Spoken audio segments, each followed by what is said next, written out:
اپنے شوہر کے ساتھ اپنی اکلوتی بیٹی کے لیے میرے دل کے دروازے ہمیشہ کھلے تھے، مگر آج گھر کا دروازہ بالکل بند ہے اور یہ بند ہی رہے گا۔ رابعہ دروازہ کھول کر اندر آ گئی۔ میں نے اسے ایک فاضل چابی دے دی، اس لیے وہ جب چاہے میرے گھر میں داخل ہو سکتی ہے۔ امی، مجھے معاف کر دیں، پلیز دروازہ کھولیں۔ وہ رونے لگی۔ اس کی التجائیں یہ آواز میں سن رہی ہوں۔ کانوں پر ہاتھ رکھنے کے باوجود مجھے اس کی آواز سنائی دے رہی ہے کہ ابھی وہ دروازے کے اس پار ہی بیٹھی ہے۔ میں تو اس کی آواز جب بھی سن لیتی تھی جب وہ امریکہ میں تھی۔ میرے لیے چائے کا تھرماس لا کر اس نے میز پر رکھ دیا۔ میری خاموشی کو باغور میرے چہرے کی طرف دیکھ کر سمجھنے کی ناکام کوشش کرتے ہوئے وہ میرے مقابل کرسی پر خاموشی سے بیٹھ گئی۔ آج میں نے اسے مسکرا کر سلام نہیں کیا تھا، شاید اس نے سلام کیا ہو اور میں نے جواب نہیں دیا تھا۔ پتہ ہی نہیں چلا تھا، مجھے اس کی آواز نہیں سنائی دی تھی، میں تو ناگمانہ کی کھلا سن رہی تھی۔ اپنے جگوڑے میں لٹی مسکراتے ہوئے وہ مجھے اور سکندر کو دیکھتے ہوئے خوب ہنس رہی تھی۔ صرف 24 سال پہلے کا منظر تھا، آنکھوں میں روز حاضر کی طرح روشن اور عیاں۔ اس کی پیدائش پر ہم نے کئی دن تک جشن منایا۔ پورے خاندان کے ارفٹ کے گھر پر مٹھائی کی ٹوکروں کے ساتھ قیمتی جوڑے بھجوا گئے۔ فیکٹری کے ملازمین کی تنخواہ دگنی کر دی گئی اور کئی جائیدادیں نگمانہ کے نام منتقل ہو گئیں۔ یہ خوشی تو دنیاوی دولت لٹا کر ظاہر کی گئی، مگر اپنے گھر پر اس کی موجودگی کا ایک ایک لمحہ ہمیں نئی مسرتوں سے آشنا کرتا رہا۔ جس دن وہ پہلی بار ٹیک لگا کر بیٹھنے کی قابل ہوئی، جب اس کا پہلا دانت نمایاں ہوا، اس نے پہلا قدم اٹھایا، اور یہ تمام دن ہمارے نوکر ہم سے جھولیاں بھر بھر کر صداقت و خیرات سمیٹتے رہے۔ سکندر کا اور میرا تو دل ہی نہیں بڑھ رہا تھا کہ چاہتا تھا کہ اپنا سب کچھ اس کی مسکراہٹ پر قربان کر دے۔ اس کی زندگی کے کسی لمحے ہم نے کسی بھی قسم کی کوئی کمی یا پریشانی اس کے نزدیک نہیں آنے دی۔ شادی بھی بہت دھوم دھام سے کی، سوئی سے لے کر صندوق تک سب کچھ دیا۔ پورا بنگلہ قیمتی فرنیچر سے آراستہ کر کے دلہا کو تحفانہ دیا، جبکہ ان دونوں نے امریکہ میں جا کر رہنا تھا۔ سارا ہمارے داماد کی سکونت نیو یارک میں تھی اور نوکری بھی۔ یہ محبت کی شادی سحر کی مالی اعتبار سے کمتر ہونے کے باوجود ہم نے صرف فلمانہ کی محبت میں کروائی تھی۔ اپنے کالج فیلوز کے ساتھ چھٹی میں امریکہ ٹرپ کے دوران نمانہ کی سار سے ملاقات ہوئی، جو بات زان محبت میں بدل گئی۔ سکندر اور میں تھوڑی پیش کے بعد نمانہ کے اس فیصلے پر راضی ہو گئے، اور پھر ہم نے وہی کیا جو ہمیشہ سے کرتے آئے تھے، کوئی کمی نہیں چھوڑی۔ پر شاید نہیں کچھ کہی رہ گئی تھی۔ تبھی سکندر کی وفات کے ایک ہفتے بعد نمانہ مجھ سے تیاری کی ملکیت حاصل کرنے کے لیے کاغذات پر دستخط کروانے آ گئی۔ شادی کے بعد 6 سال تک اس کا جب بھی پاکستان آنا ہوا تو وہ ایک ایک کر کے اپنے نام کی گئی ساری پراپرٹی کو بیچ کر رقم ساتھ لے جاتی رہی۔ ایسے عشرت میں رہنے کی عادت شادی کے بعد چھوٹ نہیں رہی تھی، اور سال کی تنخواہ میں وہ ساری خواہشات پوری کرنا ممکن نہیں تھا۔ اس لیے ہمارے لاکھ کہنے کے باوجود وہ روپیہ دونوں ہاتھوں سے لٹاتی رہتی تھی۔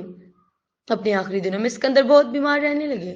پھر انہیں کینسر تشخص ہوا اور علاج چلنے لگا، جو کہ ظاہر ہے کہ بہت منحم تھا۔ بلڈ کینسر سے متاثرہ جسم اور چہرے پر توانائی لوٹ آئی تھی جب وہ نگمانہ سے فون پر بات کرتے۔ مجھے آج سوچنے پر یاد آ رہا ہے کہ نگمانہ نے ہمیشہ رقم کے مطالبے کے لیے فون کیا، کبھی صرف باپ کی طبیعت کے لیے یا میری خیر گیری کے لیے نہیں۔ پتہ نہیں اولاد کی محبت آنکھوں کو اندھا اور کانوں کو بہرا کیوں کر دیتی ہے کہ ان کی حسر و حفظ دیکھ نہیں پاتے، ان کی آواز میں خود غرضی سنائی نہیں دیتی۔ مجھے تو اس وقت بھی یقین نہیں آیا جب وہ میرے سامنے کھڑے ہو کر اپنا مطالبہ دہرا رہی تھی۔ سائن کریں جلدی امی، کیا گھور رہی ہیں؟ اس کا اصرار مجھے پہلی بار بدنیزی محسوس ہو رہا تھا، لیکن میں نے ضبط کرتے ہوئے نہایت نرمی سے جواب دیا، تم پاکستان واپس آ رہی ہو؟ ہاں، شاید وہاں سار کی جاب کا کچھ پتہ نہیں کب نکال دیں وہ لوگ، اس سے واپس آنا پڑے گا ہمیں۔ تو آ جاؤ، گھر بھی موجود ہے اور ساتھ فیکٹری سنبھال سکتا ہے، مجھے کوئی اعتراض نہیں۔ اس نے اپنی عجیب نظروں سے مجھے گھورا، جیسے کہہ رہی ہو آپ کے اعتراض کی پرواہ کی ہے مگر یہ نہیں کیا کہ اس نے جو کہا وہ کی باتوں سے زیادہ تکلیف دہ تھی۔ آپ بھول رہی ہیں چاچا اپنے دونوں بیٹوں کے ساتھ فیکٹری پر نظر لگائے بیٹھے ہیں۔ کل کو آپ ڈیڈ کی طرح اچانک مرے تو میں تو خالی ہاتھ رہ جاؤں گا۔ میں ڈیڈ کی طرح اچانک مر جائیں تو میں تو خالی ہاتھ رہ جاؤں گی۔ میں کئی سیکنڈز تک کچھ بول نہیں پائی۔ کیا کہتی؟ جو کچھ نغمانہ کہہ رہی تھی اس کا جواب میرے پاس نہیں تھا۔ ہاں، سوال بہت سے تھے جن میں سے ریفری سوال پوچھنے کی ہمت نہیں۔ کیا اسے مجھ سے زیادہ دولت سے پیار ہے نا؟ گھسا پیٹنا، جذباتی اور بیوقوفانہ سا سوال۔ بھلا اس قدر صاف مطالبوں کے جواب میں ایسی بائیں کی باتیں کی جاتی ہیں۔ ثابت کر دیا نا میں نے کہ میں ایک سمجھدار بیٹی کی کم عقل ماں ہوں۔ میں خاموش ہو گئی، پر میں نے دستخط بھی نہیں کیے تھے، نہ فیکٹری اور نہ ہی اس کے گھر کے کاغذات نغمانہ کے حوالے کیے۔ میری خاموشی دن بہ دن اس کی بدتمیزی میں اضافہ کرنے لگی۔ پھر اس نے میرے خلاف کورٹ میں کیس دائر کر دیا۔ ہو نہ ہو آپ حیران نہ ہوں یا تھوڑا سا ہو جائیں، میرے دکھ کا اندازہ آپ کو پھر بھی نہیں ہو سکتا۔ میرے مقابل میری اپنی بہنیں آ کھڑی ہوئی تھیں، جیسے مجھے سے جتنا تھا مقدمہ بھی اور دولت بھی۔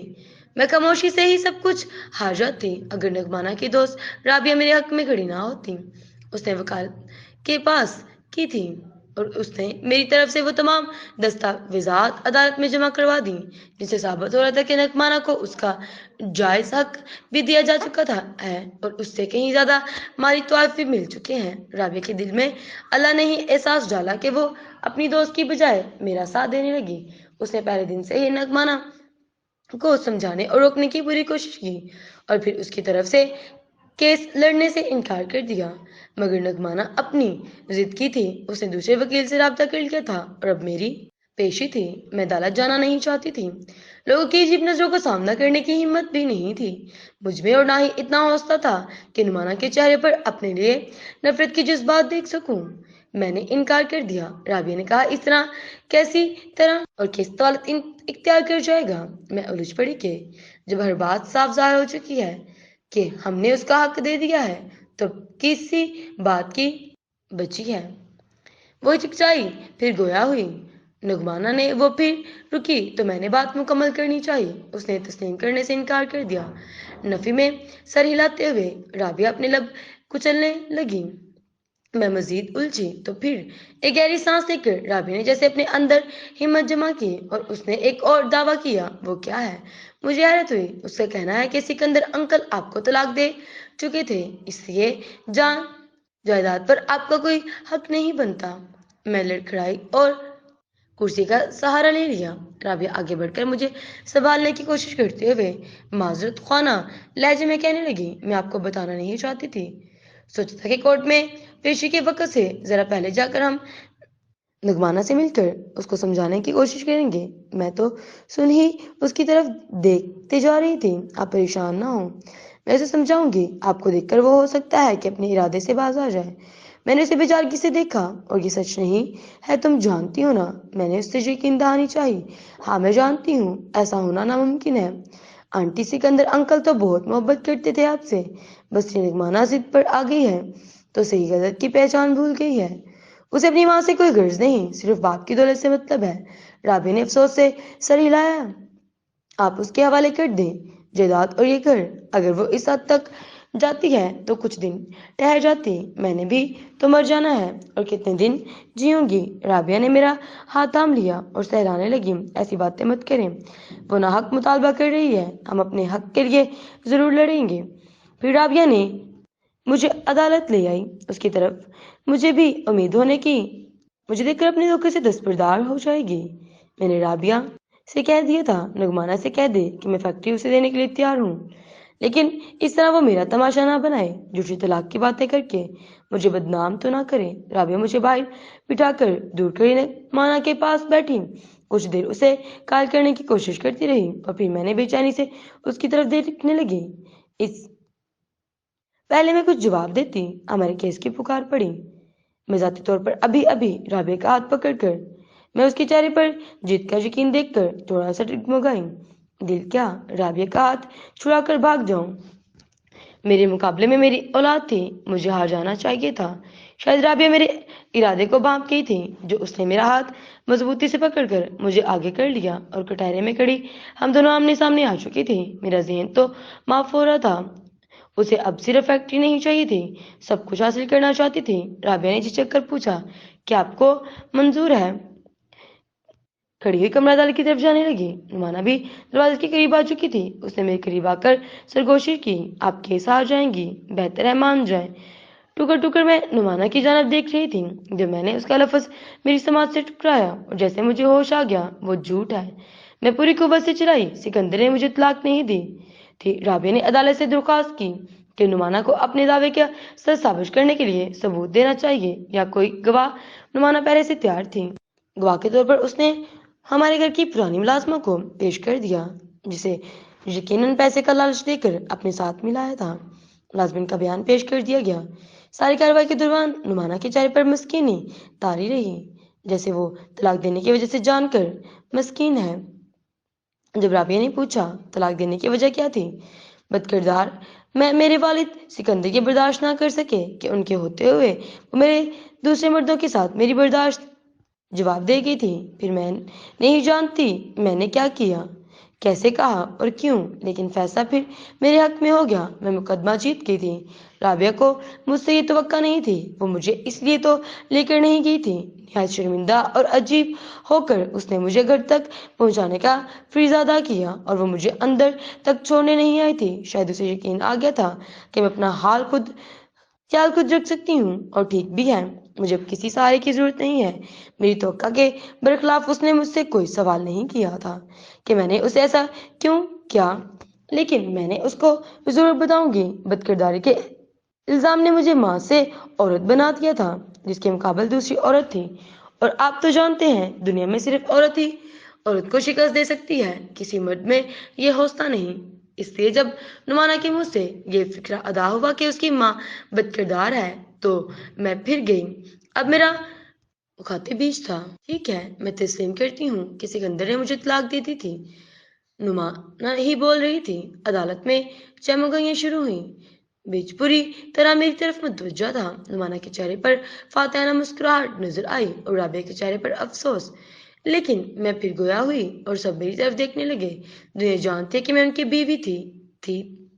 میں نے تصدیق طلب نظروں سے جج کے دیکھا اور اس کی تائید پر میں اپنا ہاتھ بلند کر کے نعمانہ کی طرف اپنا اشارہ کیا، لیکن میں کہتی ہوں کہ یہ سکندر کی بیٹی نہیں ہے۔ جج اپنی کرسی سے کھڑا ہو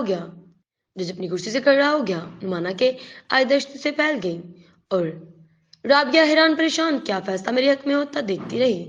اب میرا گھر آ چکی ہوں۔ نعمانہ نے کیس ہارا یا واپس لیا، مجھے اس سے غرض نہیں۔ وہ میرے دروازے سے ٹکراتے معافی مانگ رہی ہے، مگر مجھے پرواہ نہیں۔ اب میں ماں نہیں رہی، بقول اس کے جب ہوئی نہیں رہی تو ماں بن کر میں نے کیا پا لینا تھا۔ وہ پہلی پیشی تھی جس میں فیصلہ میرے حق میں ہوا، اور میرے لیے کوئی معافی نہیں رکھتی۔ مجھے تو آخر پیشی کی فکر کھائی جا رہی ہے۔ روز قیامت میں اس بہتان کو گھڑنے کی کیا وجہ پیش کروں گی؟ اس لیے اپنی ساری دولت فہرست کے نام کہ میں دارالایمان جا رہی ہوں۔ میں حصہ میں تھی یا جنونی ہو گئی تھی، پر بہرحال میں نے بھی وہی گناہ کیا جو نمانا نے کیا تھا۔ میں اسے معاف کر دیا۔ آپ سب بھی میرے لیے دعا کریں کہ اللہ مجھے بھی معاف فرما دے۔